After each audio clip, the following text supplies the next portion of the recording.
अस्सलाम वालेकुम व्यूअर्स, मैं हूं समीना पाशा।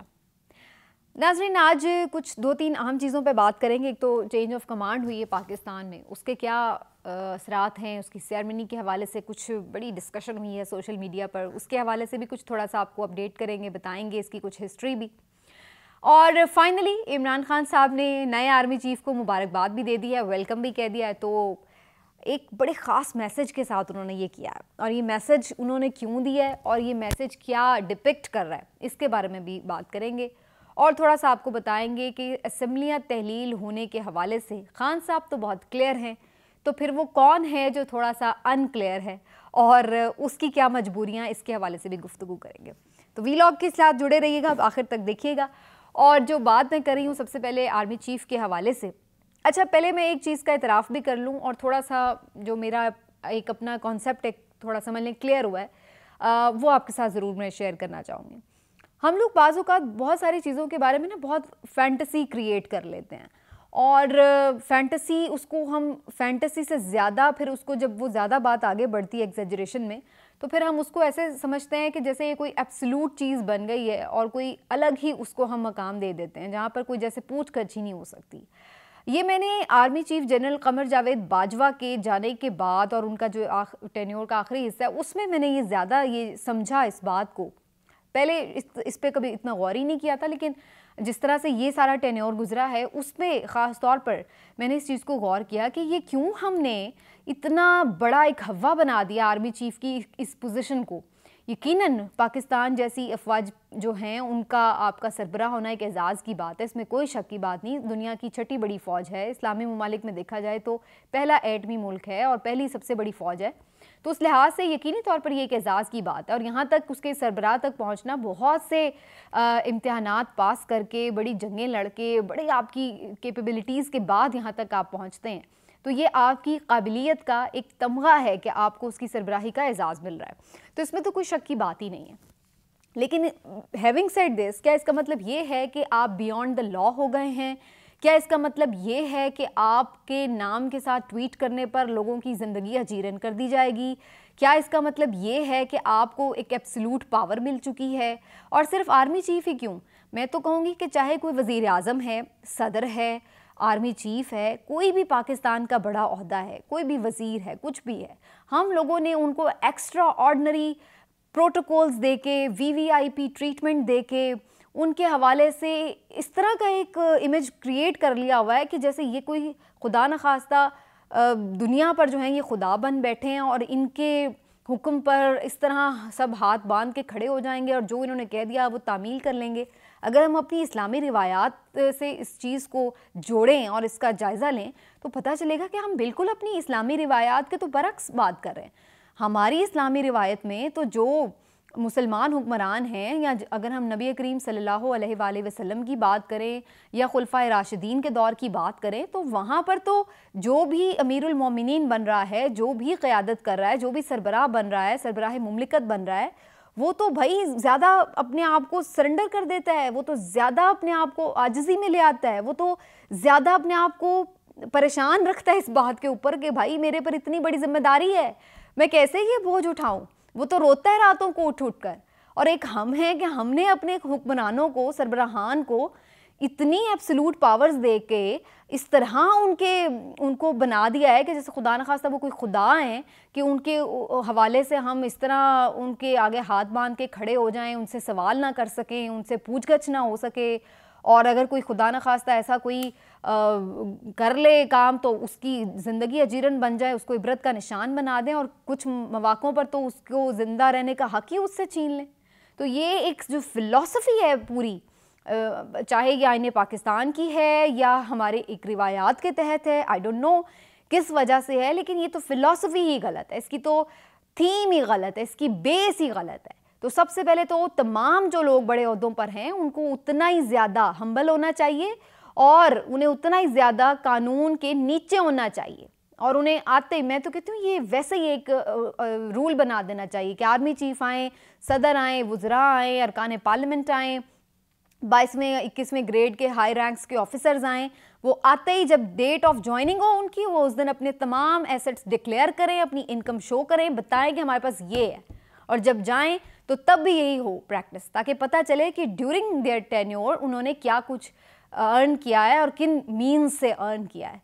तो तभी ये कोई एहतसाब मुमकिन है, वरना इस मुल्क का कोई वाली वारिस नहीं है जिस तरीके से हम लोग चल रहे हैं। खैर बात थोड़ी ज़्यादा ही आगे निकल गई। मेरा कहने का मकसद ये था कि जो आर्मी चीफ़ की चेंज ऑफ कमांड की तकरीब हुई उस पर मैं देख रही थी सोशल मीडिया पर बड़े तबसरे हो रहे थे। एक बड़ी उसके लिए बाकायदा तकरीब का अहतमाम किया जाता है। 22वें ग्रेड का एक ऑफिसर रिटायर्ड हुआ है, 22वें ग्रेड का नया ऑफिसर जो है वो नया उसका सरबराह बन रहा है आर्मी फ़ौज का।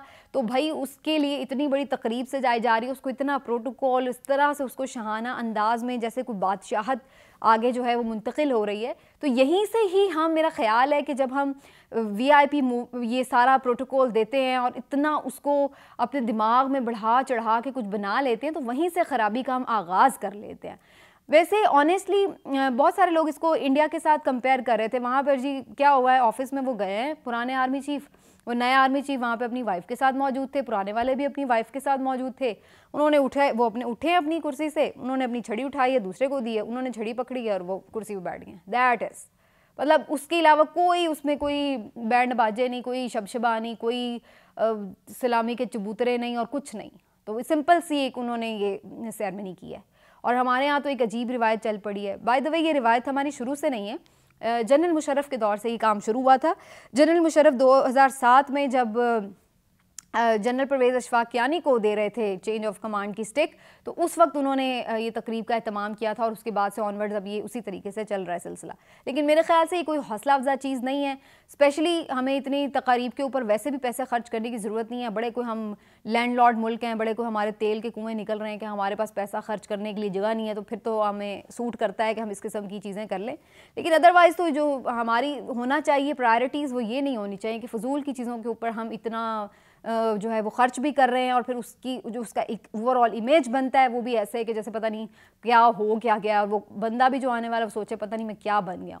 तो मतलब है कि ये चीज़ों को हमें, मेरा ख्याल है, थोड़ा सा सिंप्लिसिटी की तरफ जाना चाहिए और उसी से ही हमें सीखना चाहिए। अब तो बाकी जो वेस्ट के ममालिक हैं वो नहीं इस तरह की हरकतें करते और बहुत सारी चीज़ों में वो बहुत, जिसको कहते हैं ना, नॉर्मल बिहेव कर रहे होते हैं उनके वज़राए आज़म।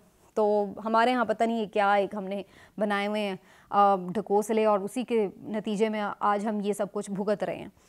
लेकिन एनीवेज ये तकरीब हो गई है। Best of luck to the new army chief. लेकिन अगेन वही बात है कि बहुत सारे लोग ये समझ रहे हैं कि शायद कोई बहुत बड़ा चेंज आ जाए, क्या हो जाए क्या नहीं हो जाए, किसका बंदा किसका नहीं बंदा।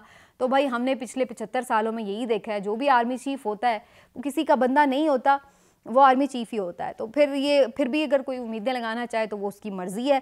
खान साहब ने शायद ये बात थोड़ी सी सीख ली है और उन्होंने जो नए आर्मी चीफ को पैगाम भेजा है वो एक दिन की ताख़ीर से भेजा, फौरी तौर पे नहीं भेजा, मुबारकबाद भी दी और साथ ही कहा कि भाई बड़ी इंटरेस्टिंग बात है, उन्होंने कायदे आज़म का जो कोट है वो साथ में ट्वीट किया है और जिसमें कायदे आज़म रहमतुल्लाह अलैह फरमा रहे हैं कि जनाब जो आर्मी है पाकिस्तान की, वो ये याद रहे उसको कि वो सर्वेंट हैं इस नेशन के, कौम के खादिम हैं, और वो पॉलिसीज़ नहीं बनाएंगे, पॉलिसीज़ सिविलियंस बनाएंगे और आपको वो पॉलिसीज़ फॉलो करनी होगी। तो ये जो एक कोट है, खान साहब ने ये साथ में टैग किया नए आर्मी चीफ को और साथ ही उन्हें मुबारकबाद भी दी है। मुझे ये बड़ा मीनिंगफुल लगा। मुझे ये मीनिंगफुल इसलिए लगा कि इससे पहले खान साहब के हवाले से मेरी भी ज़ाती राय यही थी कि खान साहब जनरल बाजवा के जाने से पहले ये एक्सपेक्ट कर रहे थे कि जनरल बाजवा जिस क्राइसिस में, पॉलिटिकल क्राइसिस में मुल्क को छोड़ के जा रहे हैं, वो जाने से पहले इसका कोई सलूशन निकाल के जाएं, इस मामले को किसी तरफ लगा के जाएं। तो खान साहब ये चाहते थे कि जनरल बाजवा इस हुकूमत के हवाले से इनको फोर्स करें कि ये इलेक्शन करवाएं ताकि ये मामला जो है सारा किसी मंतकी अंजाम तक पहुँचे। लेकिन जनरल बाजवा ने ना तो इस सिमत में वो कामयाब हो सके, बल्कि अब तो खबरें ही नई निकल रही हैं कि जी वो तो खुद अपनी कुर्सी मज़ीद लंबी करने के चक्कर में थे, वो वट एवर। लेकिन किस्सा मुख्तसर ये कि ये क्राइसिस का हल वो निकाल नहीं सके जो उनका क्रिएटेड क्राइसिस था। तो बहुत सारे लोगों का ख्याल ये था कि आर्मी चीफ की तरफ देखना ही नहीं चाहिए खान साहब को। इसका मतलब फिर वही है कि आप इस्टेब्लिशमेंट की तरफ देख रहे हैं और सिविलियन सुपरमेसी की फिर आप बात ही ना करें। लेकिन खान साहब ने इस मैसेज में ये बड़ी क्लैरिटी से एक चीज़ दी है। मुझे ये लगा है कि खान साहब ने नए आने वाले आर्मी चीफ को ये कहा है कि भाई अब आप वाकईतन न्यूट्रल हो जाएं। मतलब पहले वाले तो न्यूट्रल कहते थे, खुद को थे नहीं बकौल खान साहब, लेकिन अब आप ठीक है, उनसे मैं इसीलिए कहता था क्योंकि वो इस सारे गेम का हिस्सा थे। अब वो एक साइड पर हो गए हैं तो फिर अब आप इस गेम में शामिल ना हो। इस हुकूमत की सपोर्ट आप नहीं करेंगे और आप सिर्फ अब चुप करके अपना काम करें।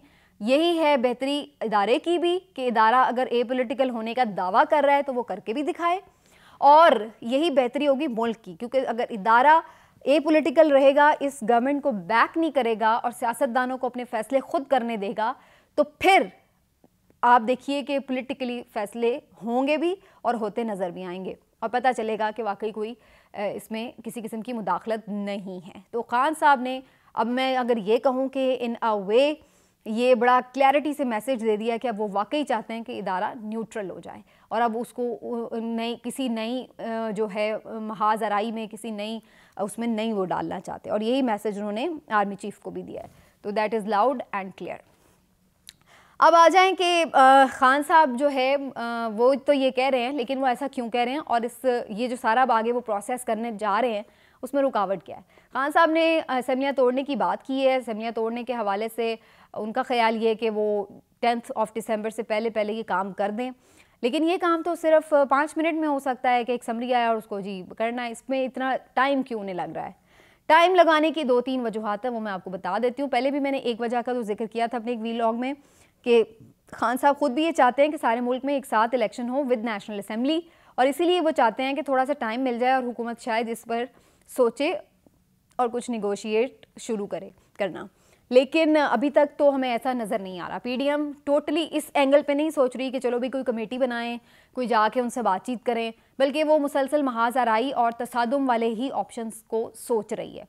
वो ये सोच रही है कि तहरीक अदम एतमाद ले आएँ, एतमाद का वोट लेने के लिए कह दें, गवर्नर राज लगा दें, किसी भी तरीके से वो ये चाहते हैं कि ये असम्बली की तहलील रुक जाए। लेकिन वो कोई भी तरीका जो वो कह रहे हैं वो आईनी तो नज़र नहीं बज़ाहिर आ रहा, लेकिन अगर कोई ज़बरदस्ती इम्पोज करने की कोशिश भी की गई तो उससे कुछ डिले तो हो सकता है, लेकिन वो कोई अल्टीमेट सोल्यूशन नहीं है। ज़्यादा देर तक वो इस चीज़ को रोक नहीं पाएंगे। लेकिन जो असल हल है कि जो वो बातचीत करके इस चीज़ को कर सकते हैं, कन्विंस खान साहब को कुछ लो और दो की पोजीशन में लेकर आएँ, उसकी तरफ वो अभी तक सोच नहीं रहे हैं। और अभी तक वो एक डिनाइल मोड में होता है ना कि चलो करके दिखाओ, फिर ये है तो वो हम नहीं करने देंगे, और इस टाइप की उसमें हैं, बड़कों वाली मोड में। रैशनल मोड में मुझे अभी तक नज़र नहीं आया और ना ही उन्होंने कोई सिलसिले में सीरियस एफर्ट की है।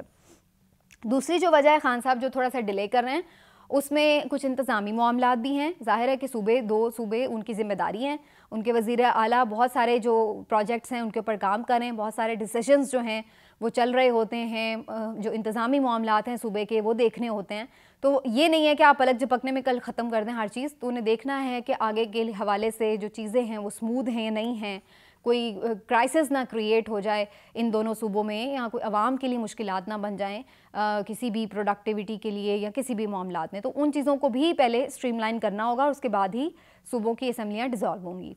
तीसरी जो इम्पॉर्टेंट वजह है वो ये भी है कि परवेज़ इलाही साहब जो बज़ाहिर एक वीडियो भी दे चुके हैं और वीडियो पर वो बड़ा वाज़ेह पैगाम दे चुके हैं कि जी जब कहेंगे वो हो जाएगा, लेकिन क्या हकीकत में ऐसा है? परवेज़ इलाही साहब के लिए भी बहुत मुश्किल की ये सूरत हाल है, बड़ी मुश्किल घड़ी है।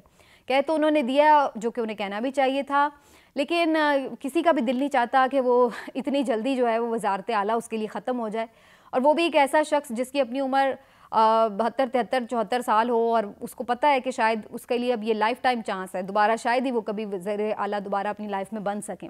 उसकी वजह ये कि आगे अगर दोबारा इलेक्शन पंजाब असम्बली के होते हैं तो मेरा नहीं ख्याल है कि पीटीआई को कोई इतनी मुश्किल होगी कि उन्हें काफली को साथ मिला के और वज़ारत आला भी काफली को देनी पड़े। वो कंफर्टेबली इतनी सीट्स विन कर लेंगे कि वो आराम से सिंगल लार्जेस्ट पार्टी के तहत अपनी गवर्नमेंट बना सकें। तो ऐसे में फिर काफली कहाँ खड़ी होगी? चले इनाम के तौर पर हो सकता है काफली को फिर भी शामिल कर लिया जाए कैबिनेट में, लेकिन ये तो नहीं होगा कि फिर वज़ीर आला भी उनको बना दिया जाए दोबारा। तो ये उनके लिए एक लाइफ टाइम चांस है कि वो अपनी वज़ारत आला अगर ये ख़त्म करते हैं तो फिर उसके बाद दोबारा क्या वो कभी वज़ीर आला बन सकेंगे अपनी लाइफ टाइम में? उन्हें ये मुश्किल दिखाई देता है। तीसरी बात ये भी है कि कुछ ख़बरें ये भी मार्केट में इन हैं कि चौधरी परवेज़ इलाही साहब से कुछ लोग आके मिले हैं और उन्होंने कुछ लोगों ने परवेज़ इलाही साहब पे कुछ दबाव भी डाला है, उनको कुछ समझाया है कि भाई अभी आपने असम्बलियाँ तहलील नहीं करनी। तो कुछ इधर उधर से जो स्टेक होल्डर्स हैं वो भी अपनी गेम चलाए रखे हैं, उन्हें भी मालूम है कि एकदम से सारा जो सिस्टम है वो धड़ाम से नीचे नहीं गिराना है, थोड़ा सा चीज़ों को प्रोलॉन्ग करने देना चाहिए। तो वो भी जो इदारे कहीं ना कहीं अपने यूँ कह लें कि जो भी स्टेक होल्डर्स हैं वो कहीं ना कहीं अपना काम दिखा रहे होते हैं। तो ये खबरें भी हैं मार्केट में कि उन्हें कोई पैगाम पहुँचाया गया है। बहरहाल ये मेरे सोर्सेज ने कोई ऐसी खबर कंफर्म तो नहीं की, लेकिन मैं आपको वो बता रही हूँ कि जो मार्केट में खबर है, और हो भी सकता है कि ये कोई ऐसा बादस कयास भी नहीं है। किस्सा मुख्तसर ये कि 3 बातों की वजह से खान साहब अभी रुके हुए हैं। परवेज़ इलाही साहब को डील करने के लिए खान साहब को उन्हें कोई डील ऑफ़र करनी पड़ेगी, उन्हें अपनी जो फ्यूचर की सिक्योरिटी है वो खान साहब को देनी पड़ेगी कि भाई अगले टेन्योर में हम आपको क्या प्रोवाइड कर सकते हैं, क्या हम ऑफ़र कर सकते हैं। उसके ऊपर अगर कोई हैंडसम ऑफ़र मेरा ख्याल है मिले परवेज़ इलाही साहब को, तो शायद उनको अपना फ्यूचर सिक्योर नज़र आए, तो वो इस चीज़ के ऊपर मेरा ख्याल है कंफर्टेबली अमल कर लेंगे।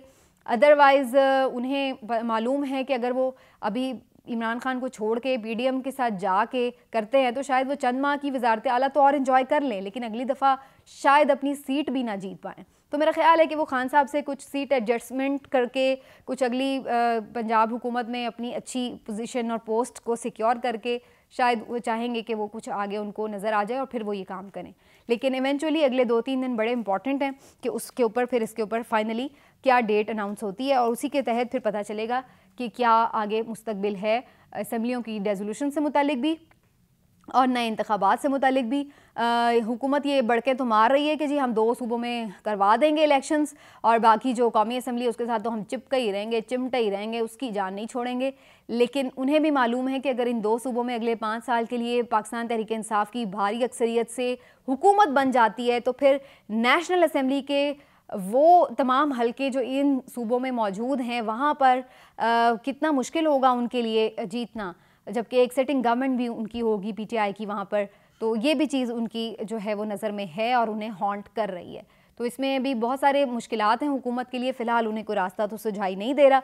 लेकिन मुझे ये नज़र आ रहा है कि शायद अगर वो बातचीत की तरफ नहीं अभी भी सोच रहे तो दैट मीन्स कि वो कुछ लिंगर ऑन करने की कोशिश करेंगे, कुछ ज़बरदस्ती की कोशिश, कोई ज़बरदस्ती तहरीक अदम एतमाद या गवर्नराज जिसको फिर अल्टीमेटली ख़त्म होना होगा, या उसमें उसका कोई आइनी ऑप्शन है नहीं, बनता नहीं है, उसके कुछ तकाज़े पूरे नहीं होते। तो लेट्स सी क्या होता है आने वाले दिनों में, इस पर आपसे बात होती रहेगी। अपना ख्याल रखिए, अल्लाह हाफ़िज़।